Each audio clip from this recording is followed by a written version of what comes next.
Pues fíjense que aquí en Yucatán, hace muchísimo tiempo, las haciendas fueron parte fundamental del crecimiento tanto económico como el crecimiento social de todo el estado, prácticamente de toda la república, pero en especial aquí en el sureste, pues las haciendas tuvieron una importancia muy grande que hasta el día de hoy muchas de ellas se conservan.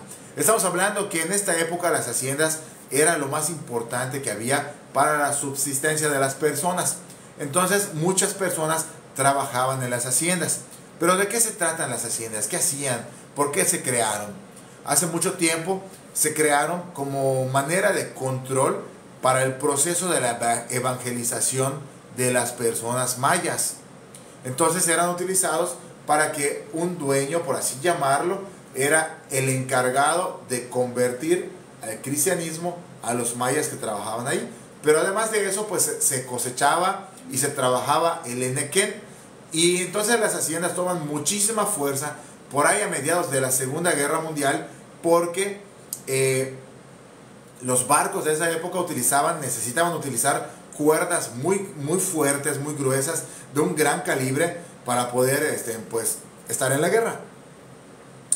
Y fíjense que las cuerdas, la mayoría de las cuerdas salían de Yucatán, de un puerto que se llama Sisal. Entonces la gente de todo el mundo conoció esta fibra o estas cuerdas como la fibra de sisal o las cuerdas de sisal, pero en realidad eran cuerdas o era fibra que se trabajaba aquí en Yucatán y es del enequén, que es una planta que se da por aquí. Bueno, el caso es que las haciendas empezaron a hacerse muy ricas porque empezó a venderse muchísimo y a muy buen precio el tema de las fibras en forma de cuerdas. Y entonces los dueños empezaron a ser los nuevos ricos de las ciudades o de los pueblos que ahora conocemos. Y las haciendas empezaron a hacerse muy ricas. Pero ustedes saben que cuando la riqueza crece descontroladamente, muchas veces se corrompe a las personas. Y es por eso que hay muchas historias trágicas en muchas haciendas. Hay una muy famosa que se llama la Hacienda de Cholul, que ha tenido muchas investigaciones hasta a nivel nacional y mundial, porque hablan que ahí han sucedido muchos temas paranormales, pero sobre todo porque ahí hacían o hicieron rituales satánicos y quedaron impregnados los muros sobre todos estos temas. Y es una de las haciendas, cuando tengan oportunidad de buscar allá en redes sociales, Hacienda Maldita de Cholul, normalmente así aparece. Hay muchas investigaciones de ese tema. Yo una vez fui, pero no fui a investigar, solo fui a caminar por ahí. Y la verdad es que se siente el ambiente muy pesado. Tal vez porque uno se sugestiona, no lo sé. Pero cuando entré al lugar, pues ves todo lo que han hecho a través de los muros. Y sí da algo de miedo todo lo que ahí está expresado en los muros. Pero bueno, ese es solo un ejemplo de las haciendas y todo lo que iban haciendo las haciendas. Tenían algo particular las haciendas, los trabajadores. Muchos de los trabajadores eran esclavizados prácticamente a trabajar toda su vida, y no solo ellos, su familia también eran obligados a trabajar porque les daban casa, les daban comida, les daban algo de paga por medio no les pagaban con monedas, sino les pagaban en especie, y eran obligados prácticamente a vivir y trabajar ahí y no podían salir. Entonces se convertían en esclavos, y ahí es cuando se empezaron a poner y a establecer las tiendas de raya. Las tiendas de raya son un tipo de intercambio que se hacía. Entonces los trabajadores hacían su jornada normal.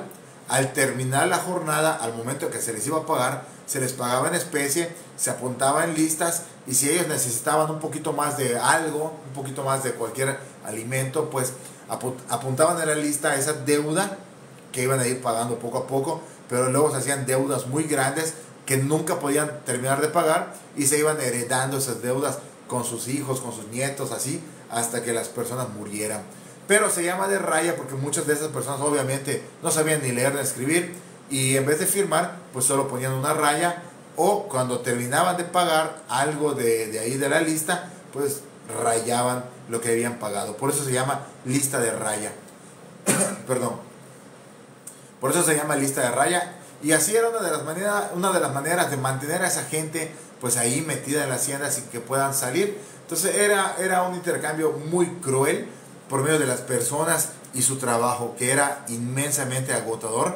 Trabajar hasta 14, 16 horas terriblemente bajo los rayos del sol, en muchas inclemencias del clima, para poder satisfacer la necesidad que dio la Segunda Guerra Mundial e hizo millonarios a los dueños.